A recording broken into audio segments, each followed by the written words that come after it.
오늘 우리에게 주신 하나님 말씀은 로마서 1장 16절에서 17절까지의 말씀입니다.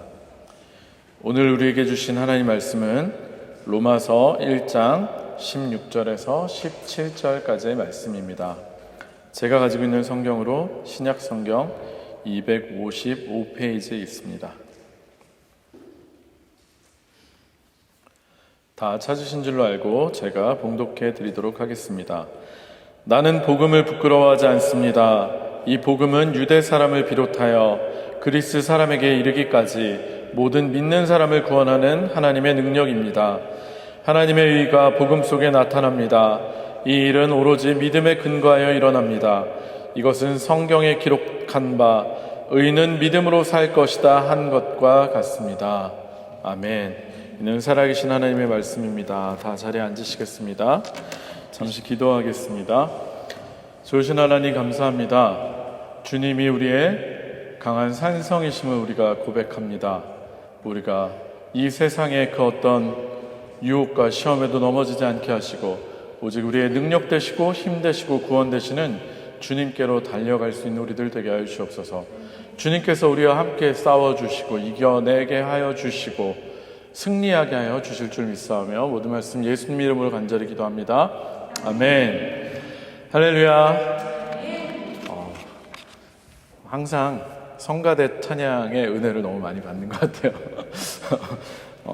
설교를 안 해도 될 것처럼. 하지만 또 저는 오늘 또 12페이지나 되는 원고를 준비해 왔습니다.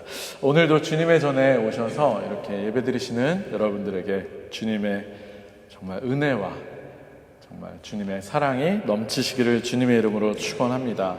또 오늘 근무가 있으시고 또 여러 가지 사정이 있으셔서 오지 못하시고 나중에 영상으로 말씀을 들으시는 분들에게도 동일한 은혜가 있기를 주님의 이름으로 축원합니다.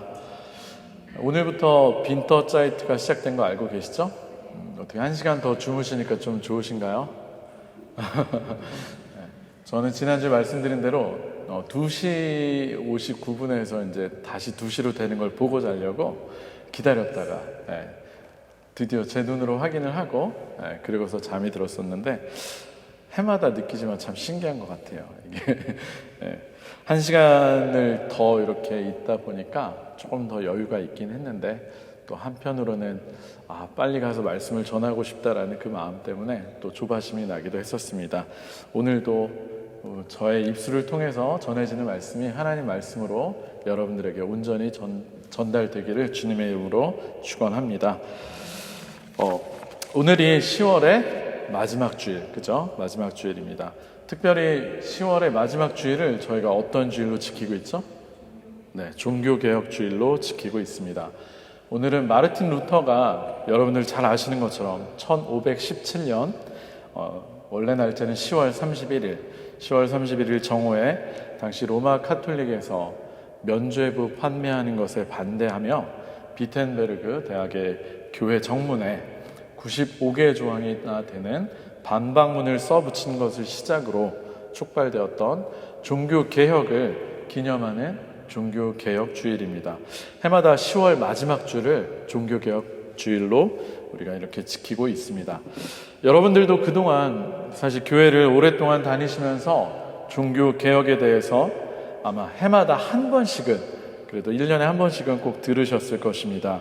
그래서 종교개혁은 낯선 이야기가 아닐 것이고 그런 루터의 종교개혁에 있어서 가장 중심이 되었던 성경 말씀이 바로 오늘 우리가 함께 읽은 로마서 1장 17절의 말씀이라는 걸 아마 들어들 보셨을 것입니다.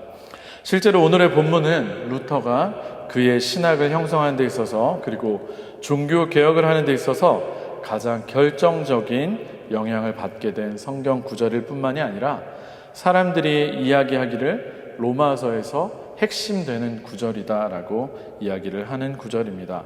그런데 꼭 이 구절뿐만이 아니더라도 성경 속에서 로마서가 차지하고 있는 위치는 굉장히 중요한 위치를 차지하고 있어서 실로 많은 위대한 인물들이 로마서를 통해서 은혜를 받고 변화를 받아서 교회사의 큰 일을 감당했던 것을 우리가 알 수 있습니다. 몇몇 인물만 대표적으로 말씀을 드려보면 어거스틴 혹시 들어보셨나요?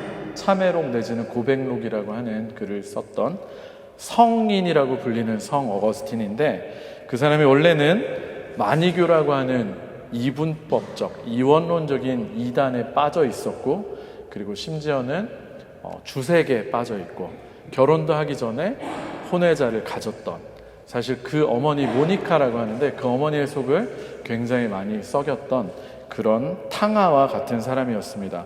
그러다가 어느 날 아이들이 놀면서 하는 얘기, 톨레레게 톨레레게, 라틴어로 톨레레게 톨레레게인데 집어들어 읽어라라는 얘기를 듣고 집으로 들어가서 성경책을 펼쳤는데, 그때 펼쳐진 성경 구절이 로마서 13장 11절에서 14절까지의 말씀입니다. 술 취하지 말고 방탕하지 말고 뭐 이런 내용 있잖아요. 그것을 하나님의 음성으로 듣고 그는 그 순간 회심을 하고 초기 기독교 신학사에 있어서 빼놓을 수 없는 가장 위대한 신학자가 되었습니다.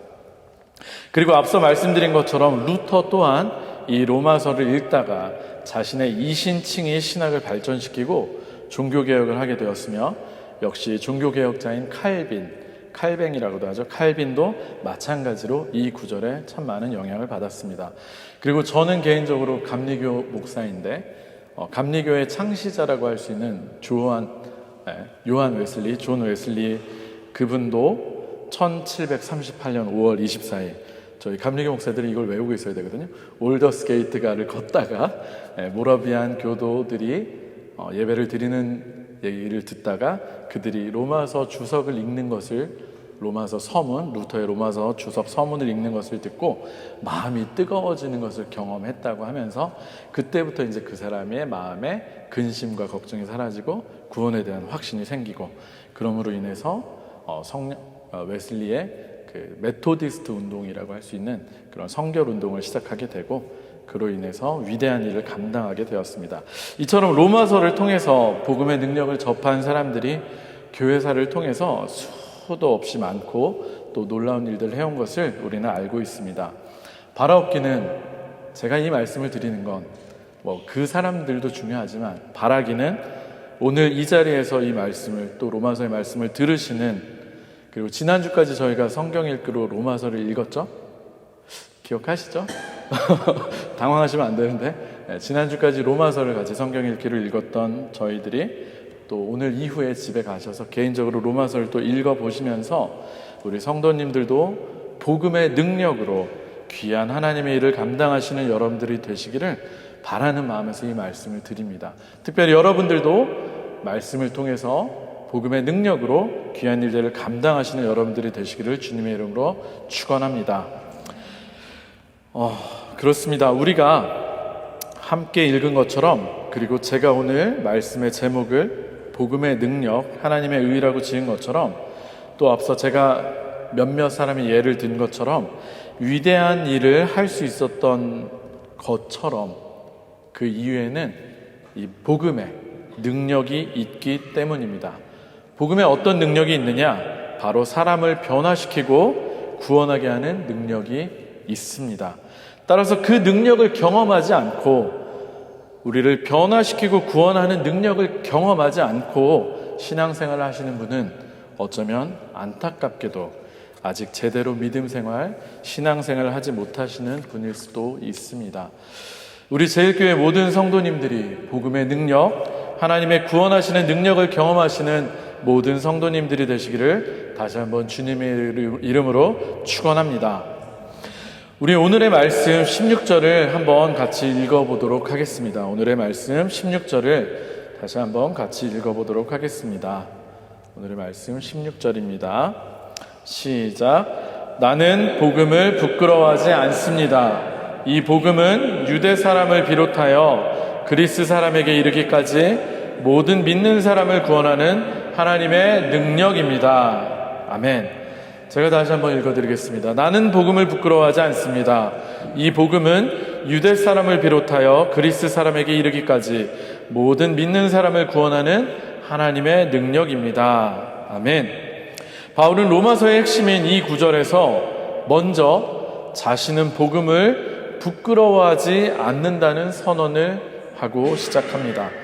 그런데 여러분, 과연 복음이란 무엇입니까? 도대체 복음이 무엇이기에 바울은 복음을 부끄러워하지 않는다고 하는 것일까요? 오늘 바울이 로마서를 통해서 우리에게 말씀하고 있는 복음은 무엇인고 하니 바로 예수 그리스도이십니다. 곧 예수 그리스도를 주님이라고 하는 것이 복음인 것입니다. 우리 함께 로마서 1장 2절에서 4절을 한번 읽어봤으면 좋겠습니다. 우리가 오늘 읽은 본문의 앞에 나오는 로마서 1장 2절에서 4절을 함께 읽어보도록 하겠습니다. 시작. 이 복음은 하나님께서 예언자들을 통하여 성경에 미리 약속하신 것으로 그의 아들을 두고 하신 말씀입니다. 이 아들은 육신으로는 다윗의 후손으로 태어나셨으며 성령으로는 죽은 사람들 가운데서 부활하심으로 나타내신 권능으로 하나님의 아들로 확정되신 분이십니다. 그는 곧 우리 주 예수 그리스도이십니다. 아멘. 바울은 그의 로마서 시작에서 복음이 무엇인지에 대해서, 복음이 곧 예수 그리스도이시라는 것을 정확하게 설명하고 있습니다. 그런데 이 예수 그리스도께서 예언대로, 구약의 선지자들의 예언대로 다윗의 자손으로 육신으로 오셨고 또 우리를 위해서 대신 십자가를 지시고 돌아가셨다가 하나님으로 인해 부활하셔서 우리의 구원자가 되시고 승천하셔서 하나님 우편에 앉아 계시다는 그것이 바로 예수에 관한 이 이야기가 바로 복음이라는 것입니다. 그런데 여러분들께서 이미 잘 아시는 것처럼 십자가를, 그리고 십자가에 달린 예수님을 당시의 유대인들과 믿지 않는 사람들은 어떻게 생각을 했습니까? 제가 얼마 전에 이것에 관해서 설교 말씀을 드리기도 했는데, 나무에 달린 사람은 무엇이라고 생각을 했죠? 저주받은 사람이라고 생각했습니다. 그래서 우리가 잘 아는 말씀, 십자가의 말씀이 멸망하는 자들에게는, 좀 따라 나와야 되는데요. 십자가의 도가라고 기억하시나요? 십자가의 말씀이 멸망하는 자들에게는 어리석은 것이지만 구원을 받는 사람인 우리들에게는 무엇이다? 하나님의 능력입니다 라고 하는 고린도전서 1장 18절의 말씀처럼 유대인들과 믿지 않는 사람들은 이 십자가를 두고, 그리고 십자가에 달린 예수님을 두고 어리석은 것이라고, 또 저주받은 자라고 생각을 하였던 것입니다. 그러나 그런 그들에게 바울은 복음을, 곧 예수 그리스도를 정말로 강력하게 경험해서 만났기 때문에 복음을 부끄러워하지 않는다고 선언할 수 있었던 것입니다. 여러분들께서 잘 아시는 것처럼 바울은 원래 어떤 사람이었습니까? 열심히 특출한 바리새인 중에 바리새인이요, 율법에 매우 철저한 사람이었습니다. 그는 그의 열심으로 인해서 처음에는 예수 믿는 사람들을 잡아서 죽이려고 하던 그런 청년이었습니다. 그런 그가 역시 예수 믿는 사람들을 죽이러 가던 길인 다메섹 도상에서 강력한 빛 가운데 예수님을 만나는 체험을 하였습니다. 사울아, 사울아, 내가 어찌하여 나를 핍박하느냐 하는 음성을 듣고, 누구십니까? 라고 물어봤을 때 내가 바로 네가 핍박하는 예수다 라는 그 말씀을 듣고 예수님을 만난 그 순간 이 복음이, 예수 그리스도를 만남으로 인해서 그의 인생이 180도로 바뀌게 된 것을 여러분들도 이미 잘 알고 계실 것입니다. 앞서 고린도전서 1장 18절의 말씀처럼 믿지 않는 자들, 멸망으로 가는 자들이 보기에는 미련한 것일 수밖에 없는 십자가가, 그리고 예수가, 이제는 미련해 보이는 십자가가, 이제는 그 미련해 보이는 십자가와 예수를 전하는 이방인의 사도로 바울이 부름을 받게 되었던 것입니다. 따라서 그는 믿는 사람을 구원하는 하나님의 능력으로서의 복음을, 그리고 예수 그리스도를 직접 만나고 경험했기 때문에 이제 자신은 더 이상 복음을 부끄러워하지 않는다고 강력하게 선언을 할 수 있는 것입니다. 할렐루야! 그리고 그는 단순히 그 복음을 부끄러워하지 않는 것뿐만이 아니라 그 복음 때문에 그 많은 이방인 지역을 다니며 선교하고 또 많은 교회들을 세웠습니다. 바로 그가 복음의 능력에 사로잡혔기 때문입니다. 사실 복음을 부끄러워하지 않는다는 표현은 이중 부정의 표현입니다. 부끄러워한다는 부정적인 표현에 그렇지 않다라고 하는 또 다른 부정의 표현이 합쳐져서 결국에는 강한 반대로의 긍정의 표현. 역으로 말씀드리면 복음을 매우 자랑스러워한다는 바울의 강한 긍정적인 모습을 표현하는 것을 볼 수 있습니다. 실제로 바울은 자신이 자랑스러워하는 자신의 능력에 사로잡힌 이 복음 때문에 어떤 일들을 겪었습니까? 고린도후서 11장 23절 이하를 제가 읽어드리도록 하겠습니다. 잘 한번 들어보시기 바랍니다. 나는 수고도 더 많이 하고 감옥살이도 더 많이 하고 매도 더 많이 맞고 여러 번 죽을 뻔하였습니다. 유대 사람들에게서 40에서 하나를 뺀 매를 맞은 것이 5번이요 채찍으로 맞은 것이 3번이요 돌로 맞은 것이 1번이요 파선을 당한 것이 3번이요 밤낮 꼬박 하루를 망망한 바다를 떠다녔습니다. 자주 여행하는 동안에는 강물의 위험과 강도의 위험과 동족의 위험과 이방 사람의 위험과 도시의 위험과 광야의 위험과 바다의 위험과 거짓 형제의 위험을 당하였습니다. 수고와 고역에 시달리고 여러 번 밤을 지새우고 줄이고 목마르고 여러 번 굶고 추위에 떨고 헐벗었습니다. 바울은 바로 이 복음의 능력 때문에 보통의 사람들이라면 한 번만 겪어도 견디지 못할 무수하게 많은 어려움들을 겪으면서도 결코 복음을 부끄러워하지 않고 오히려 자랑스러워하면서 열심히 복음을 전하러 다녔습니다. 또 바울은 결국 어떤 죽음을 당했습니까? 결국 복음 때문에 네로에 의해서 참수형을 당해서 죽임을 당하기까지 했습니다. 왜냐하면 바울은 복음을 통해서 하나님의 능력을 경험하였기 때문입니다. 어떤 능력이요? 자신을 구원하신 하나님의 능력, 그리고 모든 사람을 구원하시는 하나님의 능력을 말입니다. 정말로 자신을 구원하신 하나님의 크신 능력을 경험하였기 때문에, 그리고 복음이신 예수님을 핍박하고 예수님 믿는 자들을 잡으러 다니던 그런 자신을 구원하신 것만으로도 감격스러운데, 이제는 그런 자신을 모든 사람을 구하기 위한 이방인의 사도로 세우신 그 하나님의 크나큰 은혜를 경험했기 때문에, 여전히 복음의 능력에 사로잡혔기 때문에 바울은 그의 일생을 생명을 다해서 목숨을 다해서 복음을 전하게 된 것입니다. 사랑하는 성도 여러분, 저는 이 지점에서 여러분들에게 진지하게 물음을 던지고 싶습니다. 여러분들에게는 이 복음의 능력이 있으십니까? 주일이라고 이 자리에 모여서 스스로를 구원받은 사람이라고 생각하며 예배를 드리고는 있지만, 정말로 여러분들의 심령 속에서 예수 그리스도와의 진정한 만남을 통해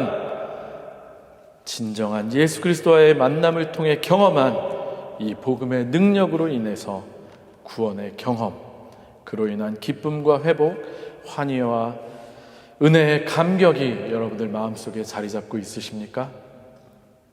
정말로 바울처럼 여러분들을 구원하신 예수님을 만나셨고, 또 복음이신 예수 그리스도를 통해서 구원함을 받은 기쁨과 그 은혜의 감격이 정말로 여러분들을 감싸고 계십니까?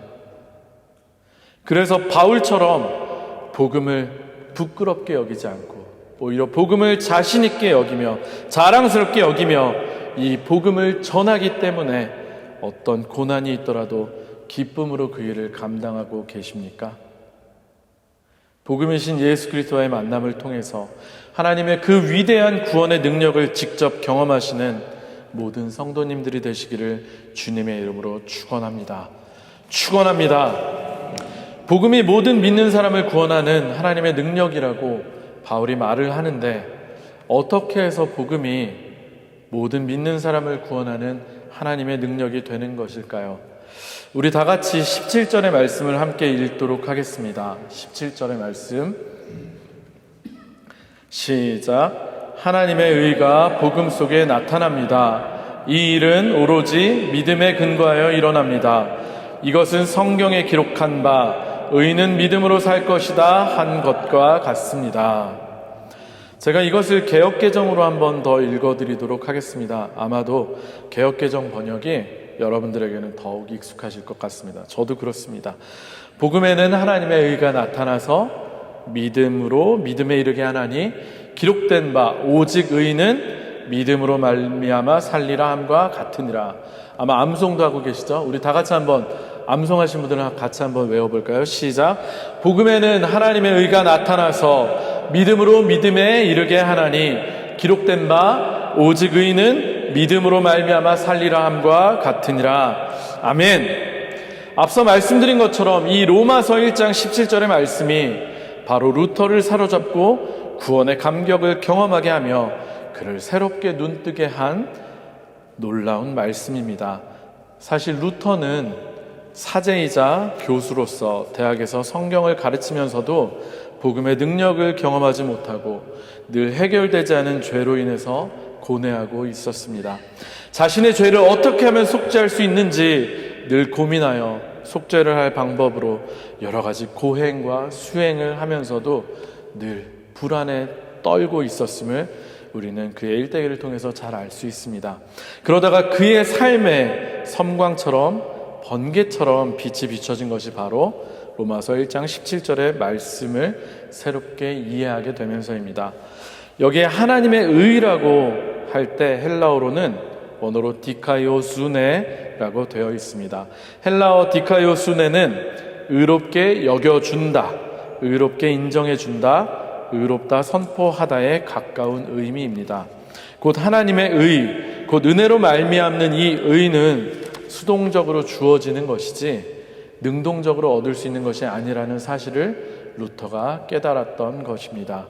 이 의는 다만 믿음으로 받게 되어서 이 의를 받은 사람은 거룩하시고 의로우신 하나님과 화해를 한다는 것입니다. 이 이신칭의의 은혜를 깨닫고 바로 루터가 각성을 했던 것입니다. 한 발자국 더 들어가서 살펴보면 실제로 바울이 기록한 이 말씀은 하박국 2장 4절의 말씀을 인용한 것입니다. 하박국서 2장 4절의 말씀을 제가 한번 읽어봐 드리도록 하겠습니다. 마음이 한껏 부푼 교만한 자들 보아라. 그는 정직하지 못하다. 그러나 의인은 믿음으로 산다. 하박국서 2장 4절에 나오는 이 의인은, 그러나 의인은 믿음으로 산다라고 하는 이 구절을 바울이 인용한 것이 바로 오늘의 본문입니다. 하박국은 남유다 말기의 선지자인데 여호야김이라고 하는 임금이 다스리던 때에 활동한 것으로 알려져 있습니다.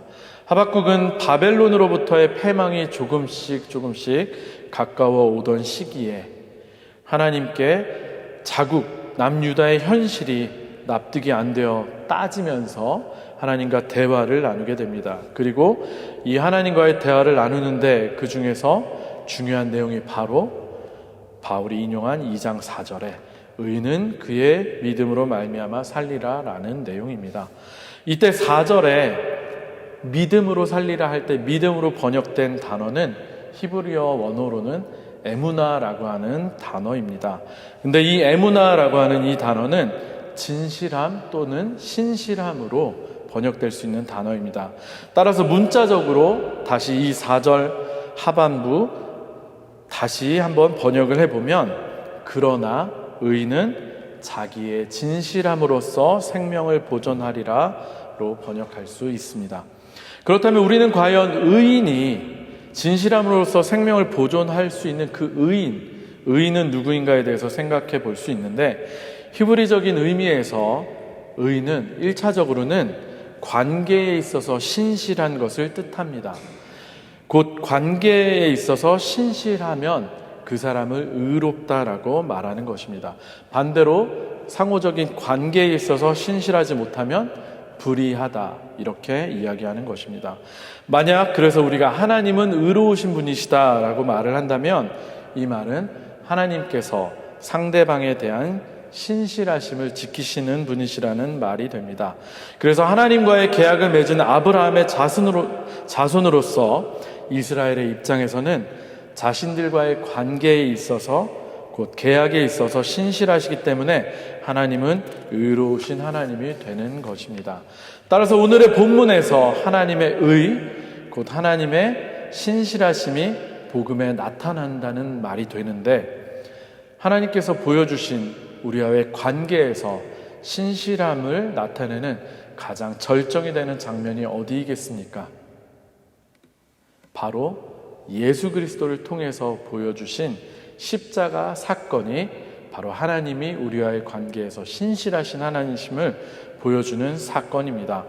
비록 이스라엘이 그리고 우리 인간들이 하나님과의 계약을 온전히 지켜내지 못했지만, 하나님을 떠나고 우상을 숭배하고 하나님의 법과 도를 지켜 행하지 못했지만, 의롭지 못하고 악을 행했던 우리지만, 하나님께서 그들을 또 우리를 의롭게 해주시기 위해서 아브라함과 계약을 맺을 때, 아마 그 말씀 기억나시지 않습니까?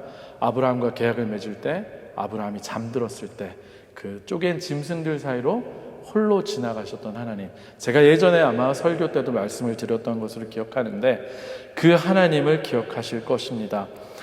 자신이 십자가에 달려 죽으신 것, 하나님께서 계약의 끝까지 신실하신 하나님이시기 때문에 인간이 그 계약을 비록 지키지 못했지만 하나님께서 대신 그 계약의 책임을 지고 죽음까지 이르신 그 십자가 사건, 그것이 바로 예수 그리스도를 통해서 드러나는 하나님의 의가 나타난 복음인 것입니다.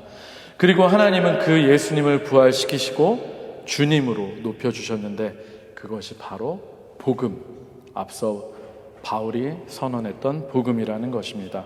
그래서 결과적으로 복음에는 뭐가 나타납니까? 하나님의 우리를 향한 신실하심이, 하나님의 의로우심이 나타나는 것입니다. 결과적으로 복음, 십자가는 하나님의 의가 실현된 사건인 것입니다.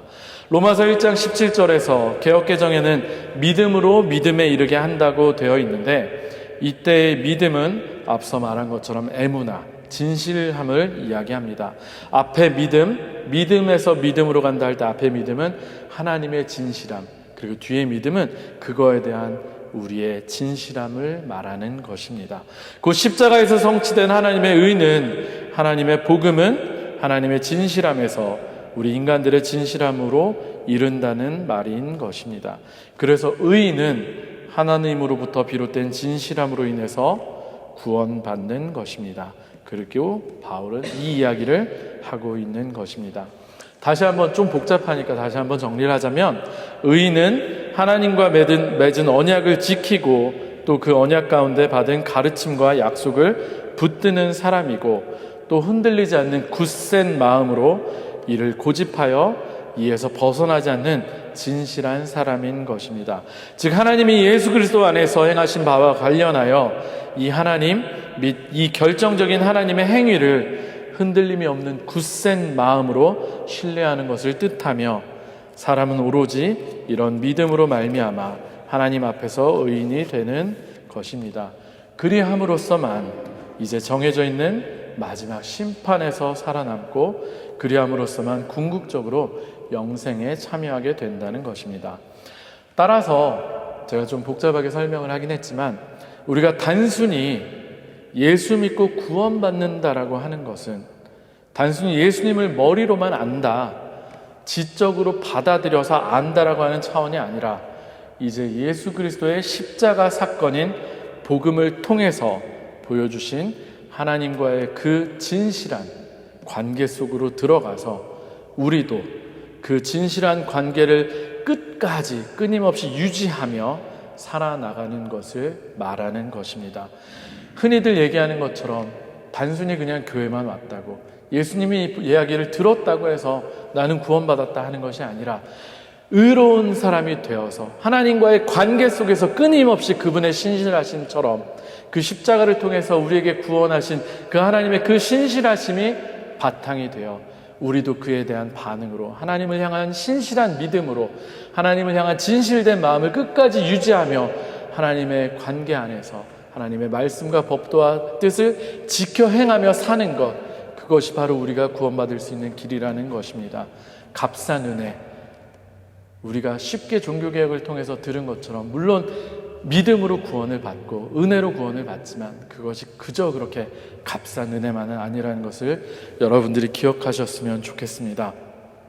말씀을 마무리하도록 하겠습니다.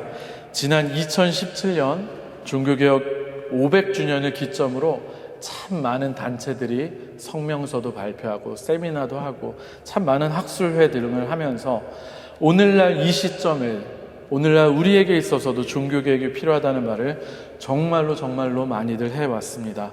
실제로 우리가 살고 있는 오늘날의 우리들의 모습과 또 우리들 교회의 모습을 보면 이는 결코 조금도 틀린 말이 아닙니다. 교회는 복음에서 점점 멀어져 가고 있으며 목회자들과, 저도 목회자지만 많은 목회자들과 성도님들은 하나님과 말씀을 떠나 타락해 가고 있습니다.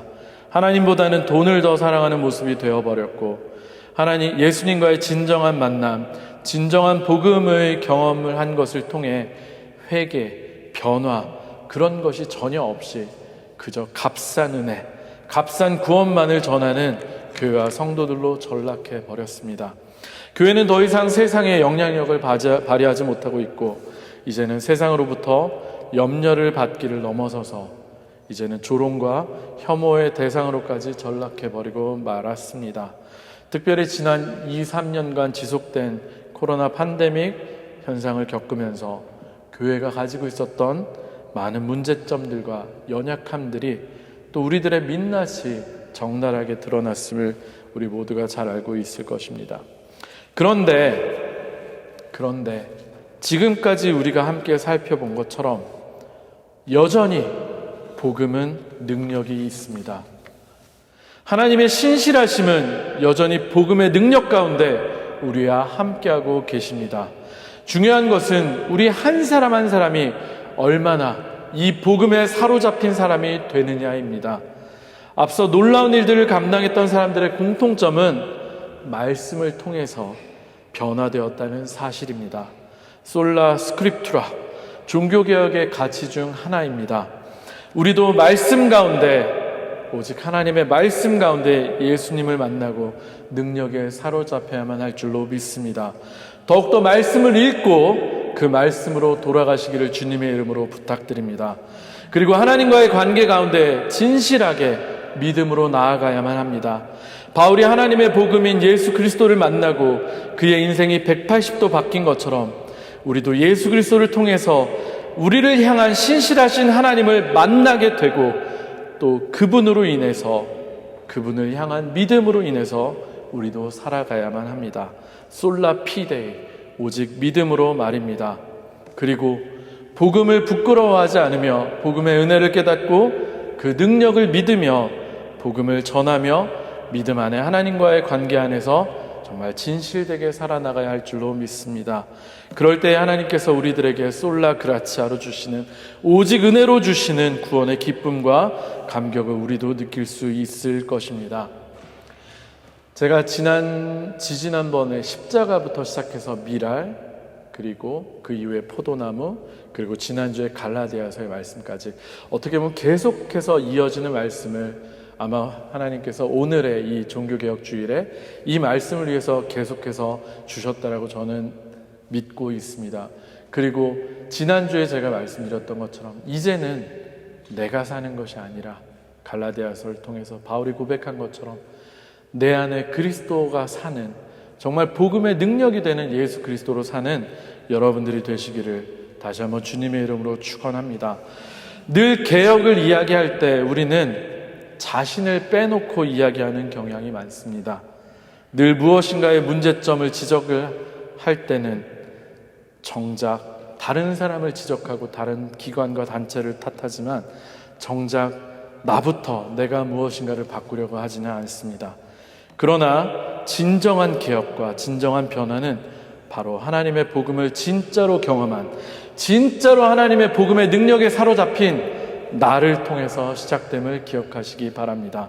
우리 모두 나로부터 시작되는 변화와 개혁, 진정한 종교 개혁의 주인공들이 모두 되시기를 주님의 이름으로 축원합니다.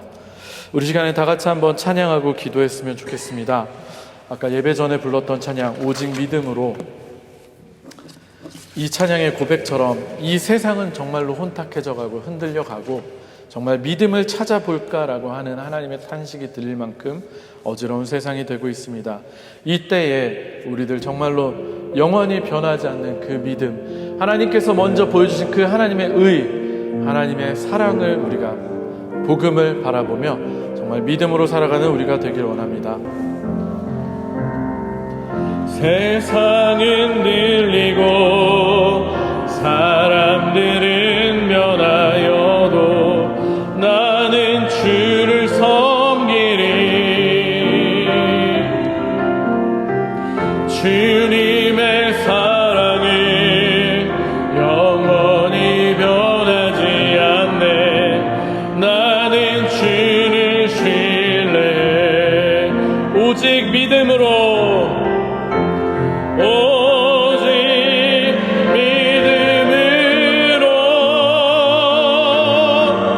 믿음으로 내가 살리라. 오직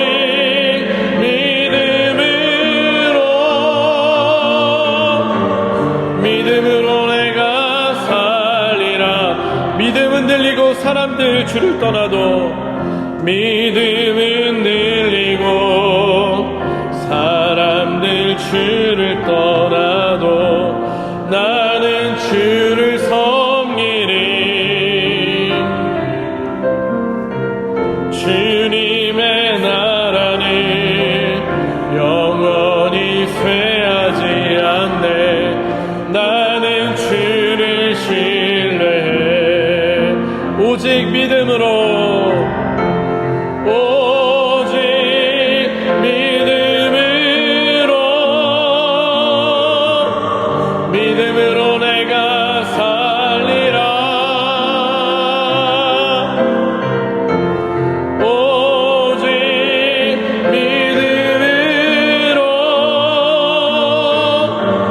믿음으로 내가 살리라. 오직 의인은 믿음으로 말미암아 살리라.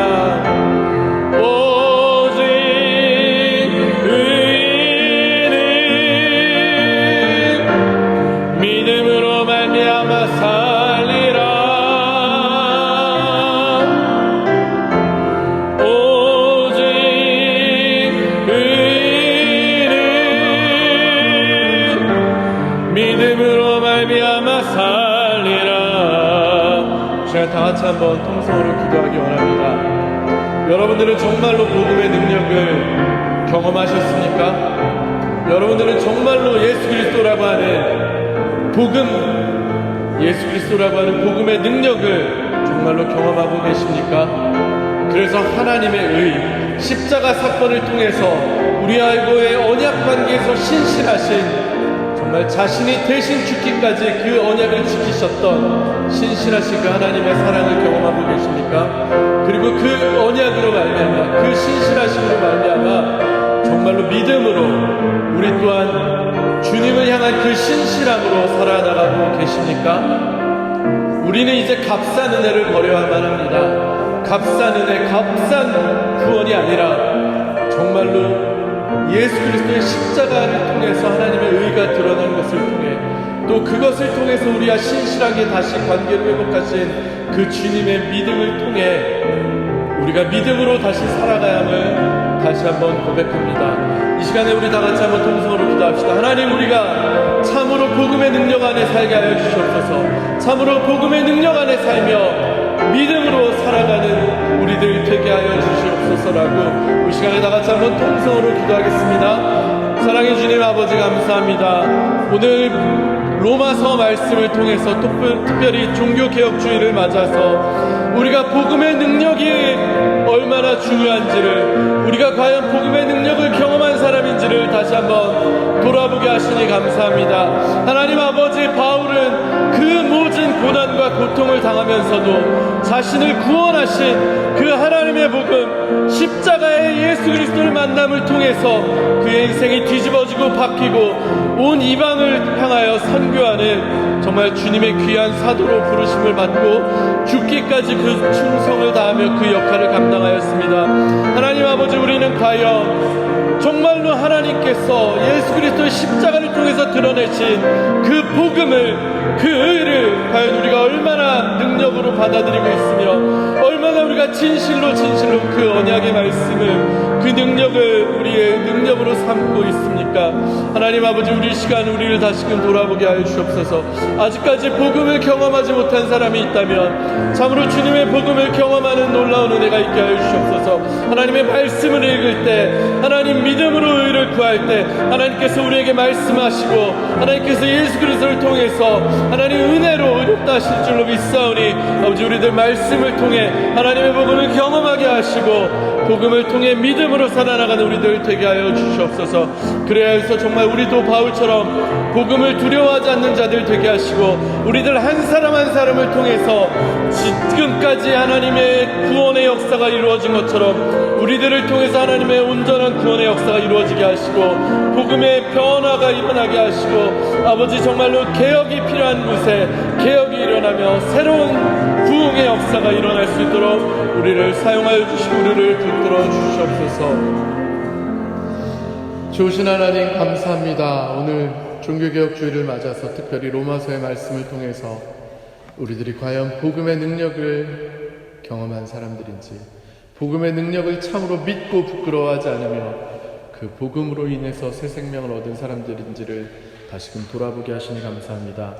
하나님, 십자가라고 하는, 예수 그리스도라고 하는 그 참혹한 십자가의 현장을 통해서 드러나신 죄인이지만 스스로 의로워질 수 없는 전적인 죄인인 우리였지만 주님께서 친히 십자가에 달리심으로 우리를 의롭다 하신 그 계약의 신실하신 그 하나님을 믿는 우리들 되게 하여 주시옵소서. 그리고 그 믿음으로 시작된, 그 하나님의 진실하심으로 시작된 그 믿음이 우리들의 믿음으로까지 자라나서 우리가 참으로 하나님과의 계약 관계를 잘 지켜나가며 하나님과의 관계 안에서 참으로 신실한 주님의 자녀로 의롭다 칭함을 받고 정말 영원한 생명에 이를 수 있는 믿음으로 살아나가는 의인들이 되게 하여 주시옵소서.